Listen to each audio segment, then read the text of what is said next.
Good morning, Eduardo. Saturday, March 22nd. How are you? Good Good morning, Sanjay. Year's 2025, year of the Lord. How are you? Year of the Lord and month of the wood. So it's according to the Chinese tradition, it's the month of the wood. What it means is if you've been feeling anxiety, you've been feeling anger, just know it's because the season is changing from dryness of this winter to the moist rainfall of the summer. So uh, you're gonna feel much better in the coming weeks than you were feeling in the last year. I really like that perspective. I love the rain, so I'm happy for spring to arrive. What topics do we have for discussion in the water lobby? In this, I believe, is our fourth episode. It is the fourth episode, yeah. And the docket is full because we've been recording it in a monthly duration and a lot happens in a month, especially at the federal government level right now. Things that directly impact us as consultants first, and I'm sure city employees as well. For example, as consultants, a lot of task orders are getting canceled right and left. Uh, there's a lot of there's not a panic yet, but there is a lot of uncertainty that people are already seeing with work just vanishing out of thin air. So yes, that's one of the things that is happening. And yeah, anything that affects your uh, way of life with the EOS. At the moment, I have been doing a lot of innovative work with low amount of resources. And so I personally don't have budget that I directly manage. So I would say I have not been affected because most of my work is difficult to understand. So I do design work and modeling, and that is very kind of techy and low on the totem pole. And so I don't deal directly with these management budgetary cuts. Can you tell me a little bit more about your experience with that or your colleagues' experience? Yeah, let's start with this White House executive order that came recently called Achieving Efficiency Through State and Local Preparedness. And this particular executive order, it there was a lot of firstly comfort when this came out. The reason being people were expecting that Trump is going to abolish FEMA. So that was like the expectation. So once Trump gave something that was like, hey, we're not abolishing FEMA, everyone was in a relief. So that was one thing that gave a lot of relief to people in flood management. One of the things that it touches is it focuses on decentralizing the resilience planning. So all the NFIP policies are going to shift towards the state and local control instead of coming in from the federal government. And that has been one of the complaints, I would say, that the states and cities across US have been having about the NFIP program was that it was too top down and not bottom up. So I think that that was something that the administration heard. Uh, the most important things for me was when they introduced a thing called risk register, which is a national risk register. And I don't right now understand fully what it means, but uh, they're going to build a national risk register which will refine the flood risk assessment, and it will probably lead to updated flood maps and insurance pricing. And traditionally, it's a government that is like business first, right? They've been like, hey, we are very much like we love businesses. So, I don't know how it's going to read the insurance market because that's one of the biggest and largest, markets that the American economy has ever created is insurance. And I personally pay close to $500 to a State Farm every month with like me and my wife insurance. And I mean, if I include health insurance, that's even more like, probably like $800 that we pay every month to the insurance companies. So I'm very excited, or just maybe a little taken a step back that I really don't want the flood policy to be insurance company first. I think if that happens, that would be a little hard for a lot of people who live on the coast or near a creek which has flood risk. So that's been But again, just came out, so I haven't had enough time to think about it. I don't really know what perspective the administration is coming from, or what perspective the people who are going to write the policy will have. But I just hope they don't think about insurance companies as their stakeholders. I hope they think about American people. Hmm. That's a lot to take in, Sanjay, because in the past, we had been talking about renovating the flood insurance program, the National Flood Insurance Program. Are professionally, are you connected to the National Flood Insurance Program? And I say that because I think a few years ago, before the pandemic, we had this language of risk 2.0, Yeah. which was going to be a technological advancement on the flood insurance a program as it used to be, because it was going to amalgamate like fire risk, earthquake risk, a storm risk, all into just one risk based calculation. Yeah. And that's what we were working on. Then the pandemic kind of hit America, the whole globe actually. And this idea that has been, I haven't read the executive order directly myself since it came out in, I think, March 18, 4 days ago. So is that what you are describing is a revamping of the flood insurance program? Yeah, I think that could be one of the things, because what Risk Rating 2.0 did was, even though it was technologically very advanced and it made everyone model 2D and stuff, but at the same time, it wasn't really using the output of the models that was created in order to calculate risk. It had a lot of equity considerations built in. So it was based on more on social equity rather than what the flood depth is going to be for a particular community. Uh, that was my big picture understanding of Risk Rating 2.0. And I have spent like more than half my career building these models for FEMA or NFIP program. And I mean, I don't have a strong opinion on whether that was the right approach or not. So I'm I'm kind of excited and skeptical to see what this national risk registry is going to mean. I think they are also going to combine all sorts of risks, and even the LA fires, and most recently a fire in Fredericksburg and fire all over United States. I think they're definitely going to consider flood and fire at least, and they will combine other risks as well.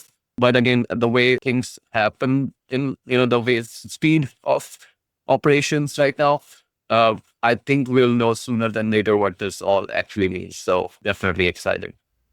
Well, thank you for clarifying that, because I do have several critiques of the executive order, its consequences, and the method to which it was introduced to our community of engineers, floodplain regulators, policymakers, even construction staff, surveying staff, people in the sciences. The way that we have all provided input across several months of discussion, community outreach. Oh my goodness.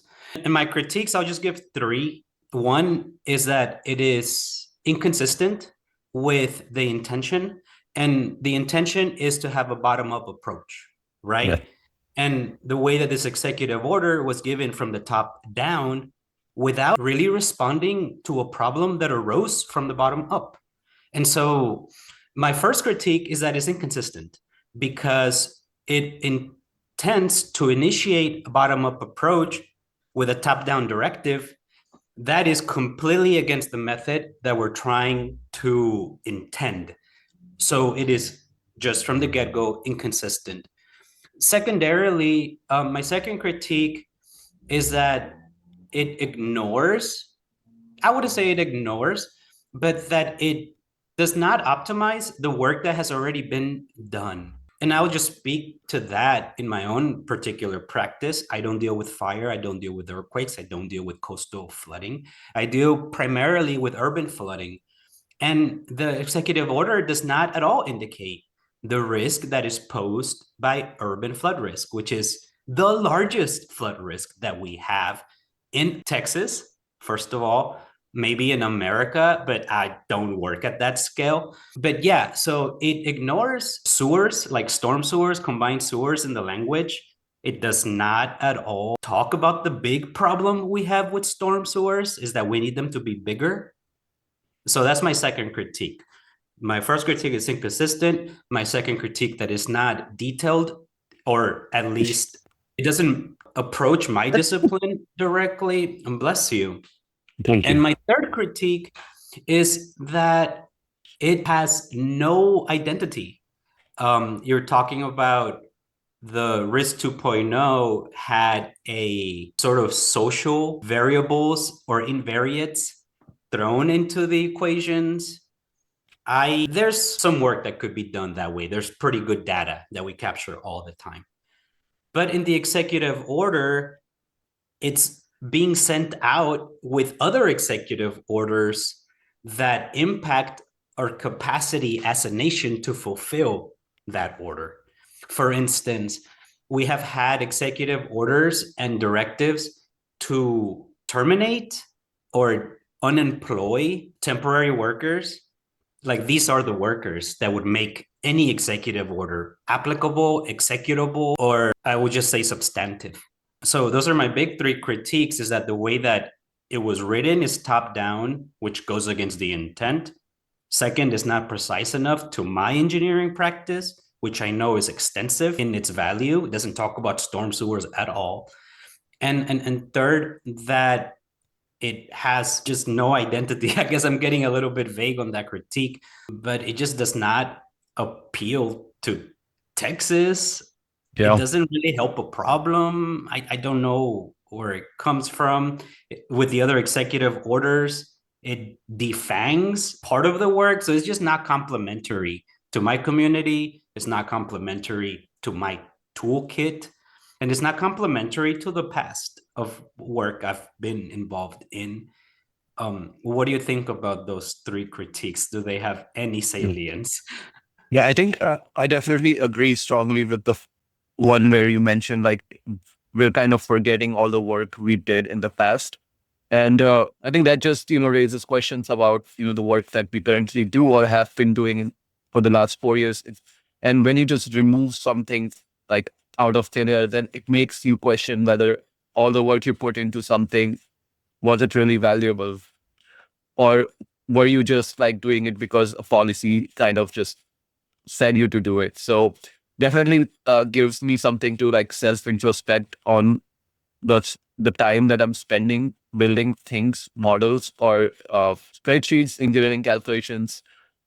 If all of that really is, you know, makes an impact to the community, or whether it's just an outcome of somebody's signature on a paper. And I hope that going forward, all the stuff that we've built, uh, especially like risk rating 2.0, it does not completely eliminate that, and I hope it builds on top of it, because that was a huge investment and it shouldn't be just, wiped out. I think work deserves to stay at some level at the course, because, a lot of people spend a lot of time doing it, and it makes them wonder whether it was meaningful or not. And I think most of us, we want to contribute, meaningfully to the society. And yeah, that's one part which I resonated. And I do want to like move on to other things in today's episode. And I sympathize with what you said, but yeah, let's move on. I yeah, sympathize very strong with what you said. yeah. Another thing was like I woke up today with this little bit of cold, which I haven't had like chance to recover. But and I think you woke up today with a fly on your forehead. So we both have some I know I'm glitches. gonna get it one of these days. Yeah. Sure. So another big thing that happened last month was Texas Water Day. It was in the state capital of Texas. The core behind the activities Which day was, was that, Texas Water Day, Sanjay? uh, yeah, it was March 3rd, Monday. So around like 3 weeks ago. And the biggest takeaway for me was that Texas has a budget surplus of around, let's say, 20, $30 billion. And transportation and other services always get a lot of money whenever there is surplus. So people in the water community, they're hoping that, we can get $5 billion out of this budget surplus one time. And also we can get a guarantee that there will be a $1 billion investment from Texas legislature into the Texas Water Fund every year, so that we don't have to, worry about like where the funding is going to come from year over year. So that's the big push. I think $2.5 billion one-time contribution is what the legislature is working towards right now. But if Texas, is going to keep booming and it wants to, have water supply for the future and have, also solve issues which are about water, like so they have, yeah. So basically, agriculture and water rights. So there's a lot of farming community in Texas. We want to preserve them and we want to help them, grow. There is a lot of produced water issues. So for every 1 barrel of oil that's produced, 4.5 barrels of water comes out, which there is technology now which can treat it and, help us. Then there is a lot of brackish water in Texas. Brackish water meaning water which is a little high in salinity. It's not saline or salty water, but it's just a little bit brackish, which we can treat for drinking water. And then the regulatory challenges that always come around with them. So yeah, I'm just it was really nice to see, first of all, the Texas water community come together. I've never been to that event before, but what I saw was there was a lot of people from nonprofit sector that were there to first, promote the activities that they've been doing in their communities. And I did get to meet a lot of them and, talk to them about their perspective, what they're doing. Some friends I made from Houston area who are working nonprofits, uh, a lot of people from South Texas. So meeting people who are not, always just, doing engineering consulting or just, doing motor resource modeling. I think that was a breath of fresh air for me. So, and, just looking at things from legislators' perspective or perspective of policymakers, people who really, lobby for water at the grand scheme of things. Just seeing some of them, that was pretty helpful to like just understand what's going on. I'm happy to hear that, Sanjay, because we are in a time of, like you said, very information rich. We're like in the most rich and decadent time for information. The information highway systems are incredible infrastructure that we have to share, like satellite imagery, combine it with like weather data and with rainfall expectation rates in history, because we are very good at farming. We are very good at construction as a society, as a community. We are very good at growing our cities and our towns to satisfy our human needs, especially in Texas, where we have drought, but we also have a very, very large diversity of resources.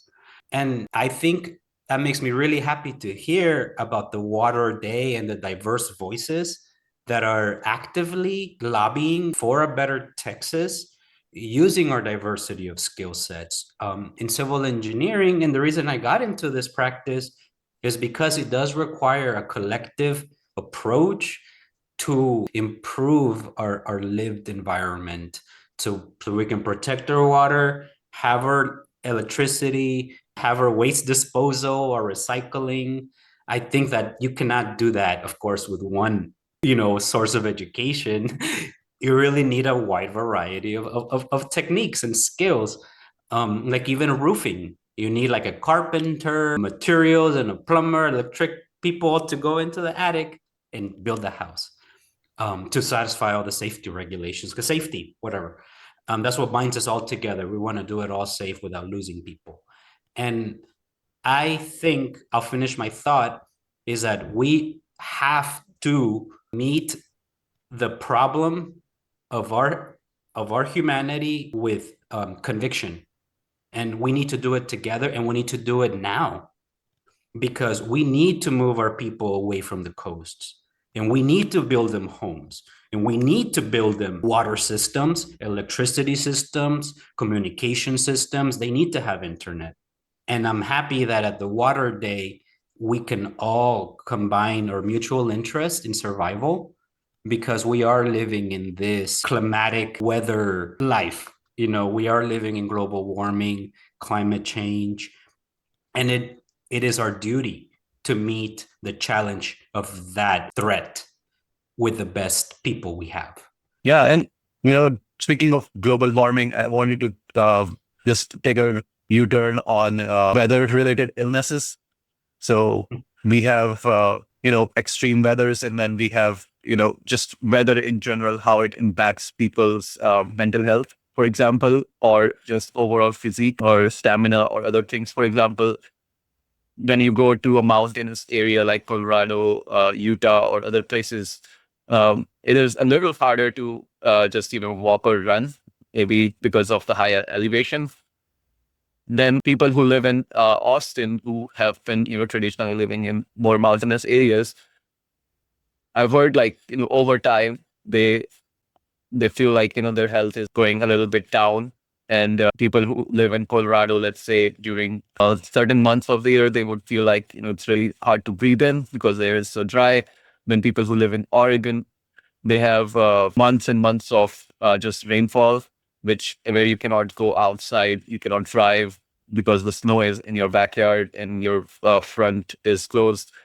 And things like just regular weather, which we take as usual if you're living in certain geographies, but overall, when we see from an outsider or just a different perspective, you can clearly see like how weather impacts like our health, right? And I mean, in Austin is wonderful. I love, but the months when there's a cedar allergies, those are like one of the worst months for me. Like, and I get my allergies really fast, and it gets really bad for me. So yeah, have you experienced any like weather related illnesses, or is that something? Yeah, well, there's two topics here. One is like, how do we live our best life? I think it's in movement. I bike. I'm active, fortunate to be active and to live in a place where I can be active, because I do have I'm more active than like my sister. She doesn't even do sports, and I love sports. And if I don't get to do sports, then I feel like I get sad, I get depressed. And then so I think it's just our lifestyle, of course, Yeah. affects What how. sports do you want to give ballpark on? What sports you like? Top three? Oh, well, I play soccer. I like playing soccer. I like to bike to like real. I like to go shopping like at HEB, like at different HEBs, but I take my bike there. And so that's my own little game I've made for myself, is like, I like to go grocery shopping because I like to cook, and I make it a little bit fun for myself. Is like, we have to go on your bike. So what's HEB, and how many HEBs do you have around your house, like just for people outside Texas? Well, HEB is a grocery chain that is very beloved in Texas. It's like a Yeah. company, like a big, big brand in Texas. And it's just a grocery chain. I live off of Parambido and 410 in North San Antonio. So I have one HEB on Austin Highway. I have one HEB, Nacogdoches and Thousand Oaks. I have another HEB on Nacogdoches and O'Connor. One, two, three. I have another HEB on a Thousand Oaks and like around Jones Mousburger. So I have four And HEBs all around and me. I'm totally surrounded. and And they're there's a all the central ones. market even further away on Austin Highway. So I can just bike any direction. Wow. You're biking to all these four HEBs. Oh, Yeah. And well, okay, so let's get back to the topic. So our lifestyle, like our habits that we've tried to live by, affect our life. And I also agree with you that, what do you say, like spice is the what makes life happy or something. So you don't want to be in the same place for too long because you're gonna get bored. yeah. So it's good to travel to other biomes, meet people with different emotional states, meet people or meet trees in different seasons. You know, Texas doesn't even have seasons. It's just like summer for like 8 months, and then it's winter, like real winter for like Yeah. 3 weeks, and then like a little bit here and there. It's spring for like half a month, or maybe a month or 2 months if we're really, really lucky. And it's fall. I don't know. Fall's kind of All weird. your all. It's just like summer, and then all of a sudden it's windy and dry. But I do Yeah. think that our environment affects our emotion, our base emotional state, and then our lifestyle kind of goes on top of that. It's like nurture and nature. What do you think about that relationship? Yeah, I mean, so I think in deep philosophy, we all come out of, soil event and we all go to soil. So everything is just, kind of earth. Then we're just, coming in and out. And in terms of like how big the earth's like life cycle is, we are just like a blimp, like a blip in the, timeline. So I'm sure like everything that happens to Earth, directly impacts us, especially like the changes that happen in surroundings with in regards to nature. With that, I wanted to like just briefly touch about ecological system construction engineering. Basically, things that are nature and the ecology of where we live. How can we like solve or basically there's nothing to solve about nature. Nature is like again longer than humans. So, but at the same time, how can we like just optimize nature or help nature to rebuild or from all the damages that we've done? What does ecological systems construction engineering looks like to you? Ecological systems engineering and construction, I think we're all part of the ecological system because we're like little rats in a maze, and Yeah. then we run through the maze, and then we paint on the maze. I'm getting a little philosophical, like you said, because you asked the question, well, how can we live a life where we have impact that lasts a long time? We want to do meaningful work and we don't want it to be erased. So ecological systems construction engineering is that. So how do you have an impact on your ecology? How do you have an impact on this thing that's bigger than you? How do you have an impact on the future generations? And I think it's by understanding the ecological system. And that's an interdisciplinary view. It's an interdisciplinary like frame of perspective. It's like they call it framing. Like just if you frame it under this language of I live in an ecological system, and then you learn to construct things to complement the ecological system, that's engineering because you're using your knowledge to construct and improve the system. And ecological systems construction is the answer to how do I have an impact on this big old thing. Yeah. It's economical, it's difficult because you're dealing with like dirt and cement and your wood, and you're dealing with like polymers, all types of advanced materials that you can learn. And I think it's my psychology. I think of things as ecological systems that I can do construction on, and that if I do it with the best of my expertise and knowledge, it will be resilient, it will be sustainable, and it will include a variety of perspectives because I can there's no way I could Mm. do it with my only perspective. I'm too broke. So that's how I think it answers the question of how do we impact our ecological system is to do construction and then let the final product affect you in a way that you designed it to affect you. What do you think about that? Yeah, I think, of course, it's very important to do like consider ecology in everything you're doing. And, for me, one of the, recent ones has been invasive species removal along the creeks. And then two events, volunteer events I attended over like last 6 months. One was in San Antonio where we were removing, or the experts were, helping me identify what a zebra mussel or a regular mussel, which is a invasive to the San Antonio creeks looks like. So it was good to like, learn about that. And then the next event in which we were removing invasive plants species from the creek in Austin. So I feel like, yeah, that's kind of one way I look at ecological systems engineering is, just first removing the invasive species that came because the settlers came into the land, like the ships came into the land.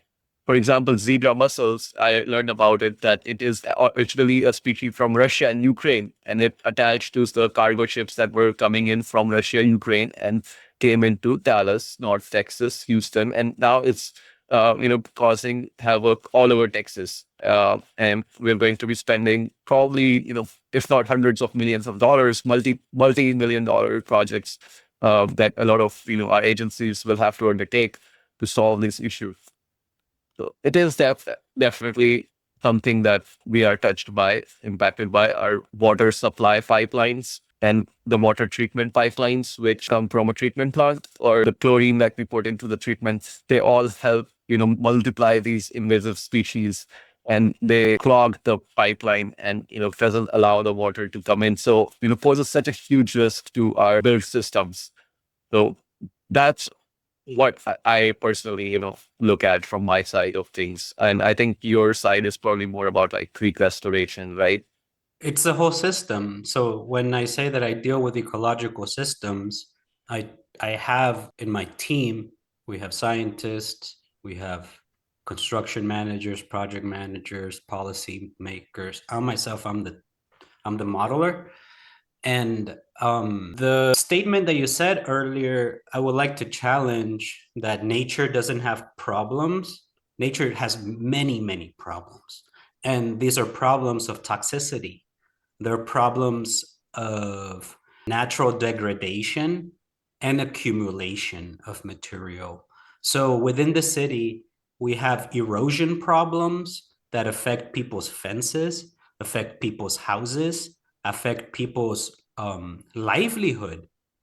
So the fact that we live in nature poses risks and problems to us. And my work is to identify the substantial risks and identify substantial solutions, and then try to marry them. And the discipline I work in is water resources, but I'm not blind to water availability. I'm not Yeah. blind to weather change patterns that are not my direct issues, but my problems are other people's factors, and other people's problems are my factors. Yes. Um, and so I like to work and I like to use the word ecological engineering and ecological systems because we live in the system we choose. And I Yeah. was talking to you about the realities that we live in. People live political realities, people live emotional realities, but I live in an ecological reality. And the boundaries of my ecology are a little bit softer and permeable than other people's types of realities. Like when people live in a political reality, their boundaries are static Yeah. and individualized. But I live in an ecological reality, so that's where I construct because it's where I live. That makes the most sense to me. And yeah, so I do deal with like zebra mussels. I deal with dirt that's falling down, Yes. and then the stuff on it is falling down into it. So I do think nature has problems, and I think I'm one of the best, and I think you're one of the best people, and we're trying to grow that community because I think nature is very problematic, actually.